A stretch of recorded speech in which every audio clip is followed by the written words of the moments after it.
Bom dia, sexto ano. A nossa aula de ciências de hoje, nós vamos fazer a correção da atividade de casa e vamos concluir o livro 3, né? O capítulo 3 do livro 3, tá bom? Vamos lá. Página 309 e 310. Na página 309, nós temos aí o desenvolver e aplicar, certo? Então, pergunta-se o seguinte: em média, uma xícara de café contém de 60 a 150 miligramas de cafeína. Pesquise o uso da cafeína e os seus efeitos e depois debata o assunto com seus colegas. Registre a seguir o que achou mais relevante, né, após essa conversa.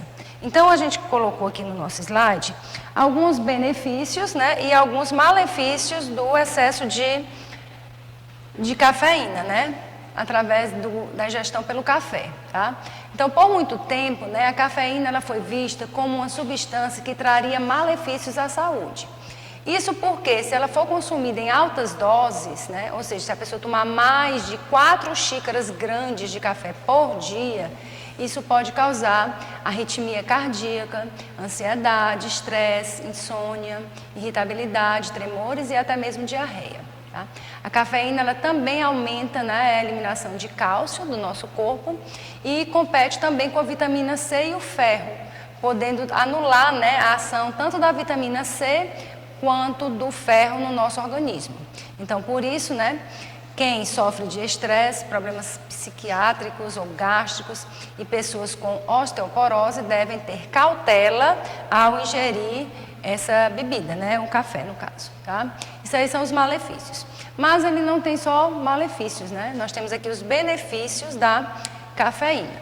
Em doses moderadas, né, pode até mesmo trazer benefícios para o nosso corpo, como, por exemplo, diminuir a sensação de fadiga e sonolência, aumentar a capacidade de processamento mental e aumentar a irrigação coronária, né, das artérias coronárias, além de exercer uma função de vasoconstrição do sistema vascular cerebral, ou seja, impede, né, dos vasos sanguíneos romperem e extravasarem. Além disso, a cafeína também tem características analgésicas, né, e age também na inibição de processos dolorosos. Por isso que muitas vezes alguns medicamentos, né, apresentam na sua composição a cafeína, principalmente aqueles que são utilizados para dor de cabeça, tá? Então, nós temos algumas marcas, né, no mercado de medicamentos que tem a cafeína, né, remédios para dor de cabeça que tem a cafeína como um dos seus componentes, tá? Página 310. Nós temos aí um texto, né, que fala sobre análise. Consumo precoce de drogas prejudica desenvolvimento cerebral, tá? De acordo com o texto, né, no texto é citado que as alterações químicas e morfológicas causadas pelo consumo precoce de drogas podem levar ao desenvolvimento de alguns transtornos. Pesquise quais são esses transtornos, né? Então, essa resposta é pessoal, porque cada um fez a sua pesquisa, porém, eu coloquei aqui algumas possíveis respostas, né?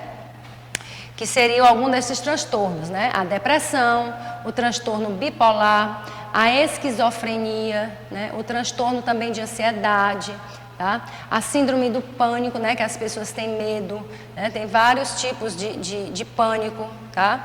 Medo de multidão, tá? Medo de dirigir. Então, tudo isso pode ser um transtorno ocasionado, né, pela utilização de drogas, tá? Dentre outros, né? Segunda questão.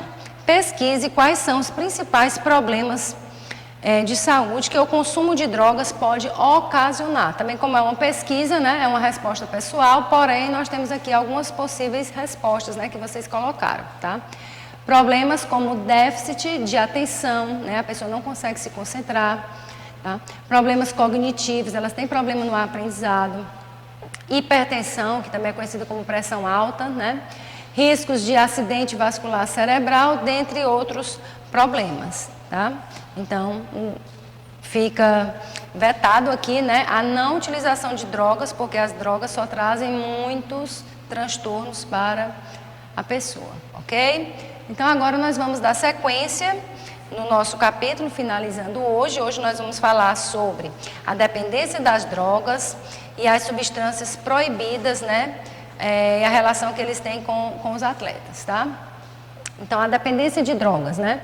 É uma doença sofrida pelo indivíduo que precisa utilizar alguma droga, né, em busca de uma sensação ilusória de bem-estar.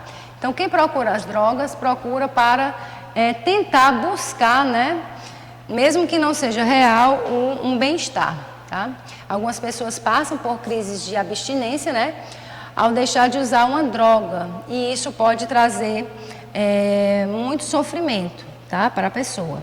Então, as pessoas que são, por exemplo, viciadas em drogas, né, elas devem passar por tratamentos muito rigorosos, né, para que ela possa deixar de lado esse vício, né.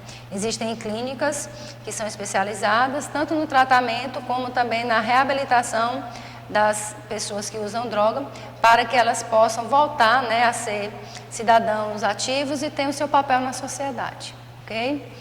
Bom, a dependência química e o tratamento, né? O que é a dependência química, né? A pessoa depender de uma droga é quando o organismo torna-se completamente dependente das drogas mais rapidamente do que as pessoas que não são propensas, né? Que não usam drogas, tá?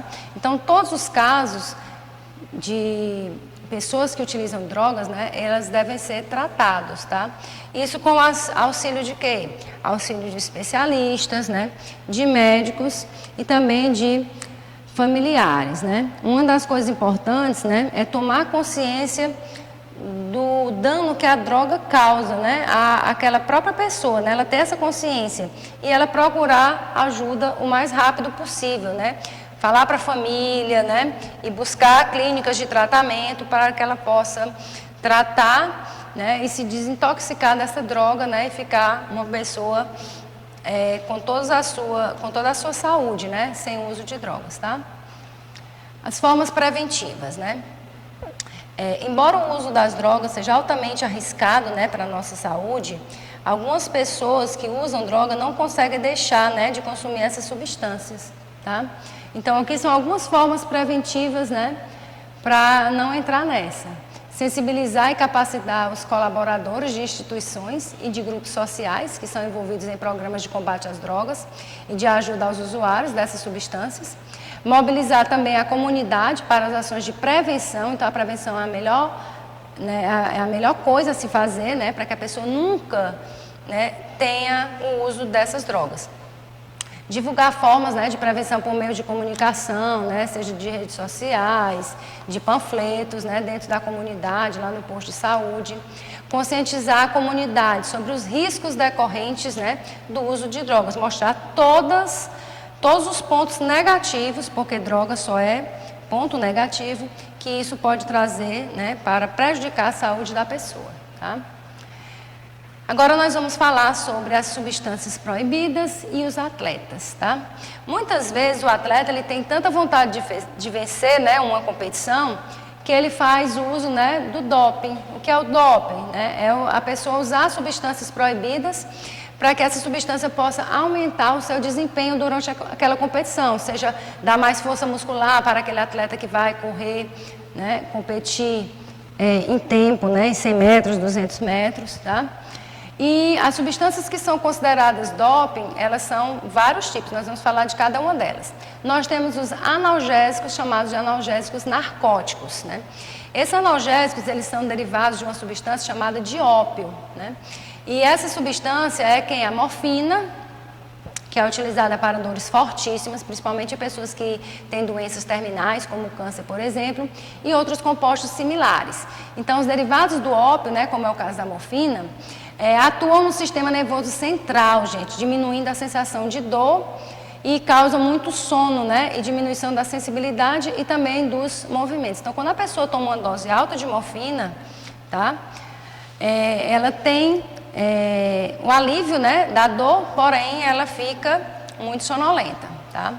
Temos os estimulantes, né? Esses estimulantes, eles são substâncias que atuam diretamente no sistema nervoso central, aumentando também a estimulação cardíaca e a capacidade, né, de tolerância ao esforço físico.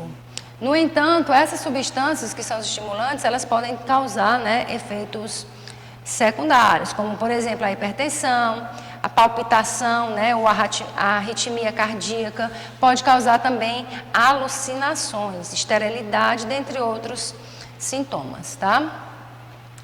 Os agentes anabólicos, né? Os agentes anabólicos são substâncias anabolizantes que têm sua origem a partir de um tipo de lipídio chamado de testosterona, que é o hormônio sexual masculino. E o principal efeito desses agentes é aumentar a massa muscular, da força, né, do número de hemácias e também da capacidade respiratória.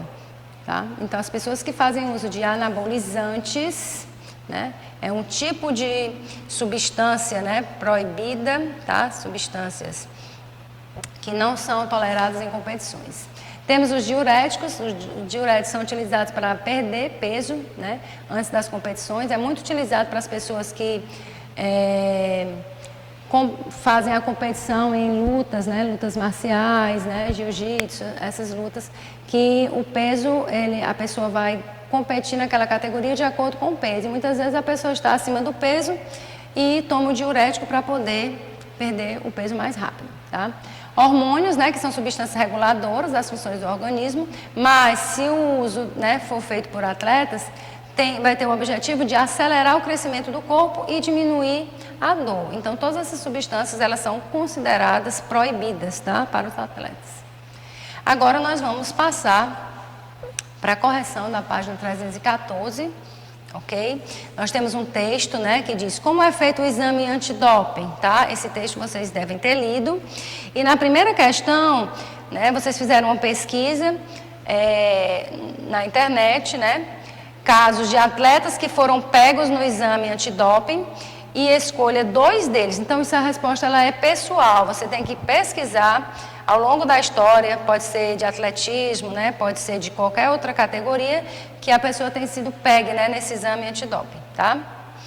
Segunda questão, qual é a importância do exame antidoping nas competições, né? Então, esse exame é importante porque ele evita, né, que os atletas trapaceiem ao melhorar seus rendimentos utilizando substâncias, né, que foram essas que nós explicamos, que vão atuar no nosso corpo e também evita que eles prejudiquem, né, a saúde deles ao utilizar essas substâncias, tá? Então, nunca utilizá-las. Página 315, seção atividades. Primeira questão, o que são drogas psicoativas, né? São aquelas que vão atuar no cérebro, alteram as atividades psíquicas e o modo natural de agir do indivíduo, né? Da pessoa. Segunda questão, qual é a definição de drogas, né? Droga é qualquer substância não produzida naturalmente pelo corpo que tem a propriedade de atuar sobre um ou mais, né, dos sistemas do corpo humano, produzindo, portanto, alterações no seu funcionamento e também pode causar dependência medicamentosa, né, da utilização dessas drogas, tá? Vamos agora para a terceira questão. O que são drogas ilícitas? Cite 2 exemplos de seus efeitos no organismo, tá? São substâncias, né, drogas ilícitas são substâncias que cujo uso não medicamentoso e cuja comercialização são proibidos por lei, né? Nós temos a maconha, a cocaína, a heroína, o crack e os efeitos, né? Vocês vão observar lá na parte que a gente explicou, né? Os efeitos nocivos dessas drogas e aí vocês podem colocar também, caso dê para colocar de forma bem resumida aí na terceira questão, tá bom? Quarta questão, leia a afirmativa a seguir. O cigarro é uma droga lícita e, por isso, pode ser comprado por pessoas menores de idade. A afirmativa é verdadeira? Por quê? Né? Então, essa afirmação ela é falsa, gente, tá? As drogas lícitas são aquelas substâncias que podem ser legalmente usadas e comercializadas na sociedade, né? Como é o caso do álcool, do cigarro. Porém, tanto o álcool quanto o cigarro, né, por lei, só podem ser comprados por pessoas maiores de idade, ou seja, acima de 18 anos, né? Então, por isso, como ele fala nessa afirmação aí, ela vai estar errada, tá? Não é o fato dela ser lícita que ela pode ser comprada, né, comercializada por pessoas menores de idade, tá? Ok? Ok? Vamos agora para a quinta questão. Mesmo sendo extraídos da mesma planta, o crack e a cocaína são produzidos e agem no corpo de formas diferentes. Pesquise porque o crack tem um efeito mais rápido e violento do que a cocaína, né? O crack ele é o subproduto da cocaína e ele tem uma concentração muito grande de substâncias tóxicas, né? Essas substâncias elas são absorvidas com mais frequência pelos pulmões da pessoa usuário, né, dessa droga, tá? Então, dessa forma, ela se distribui com a maior velocidade no organismo, porque a concentração vai estar alta lá nos pulmões, né? E isso justifica, né, em parte, os seus efeitos mais violentos em relação à cocaína. Sexta questão. Qual é a diferença entre as drogas lícitas e ilícitas? Cite 2 exemplos para cada uma, né? Então, as drogas lícitas, como nós vimos, são aquelas substâncias que, por lei, podem ser tanto produzidas, comercializadas e consumidas, tá? Temos as bebidas alcoólicas, o café, o cigarro, né? Já as drogas ilícitas são aquelas que não podem ser produzidas, nem comercializadas e nem tampouco consumidas, tá? Temos como exemplo a maconha, a cocaína, o LSD. Ok? Sétima questão, item A. Qual é o objetivo desse exame, né, de antidoping? Os exames eles são realizados para verificar se houve consumo de substâncias proibidas, tá? O objetivo é esse. E o B, porque alguns atletas usam substâncias proibidas. Nós vimos que eles utilizam dessas substâncias proibidas para aumentar a chance de vencer naquela competição, né? Então, não é justo numa competição as pessoas tentarem driblar, né, de má fé, utilizando essas drogas, tá? Como a gente comentou, e isso ela tirar uma vantagem, né? Então, totalmente fora do espírito esportista, tá bom? Então, gente, a nossa aula de ciências de hoje ela vai ficando por aqui, tá? A tarefa de casa vai na agenda, estudem, né? Porque breve tem um simulado, tá bom? Então, tchau, gente.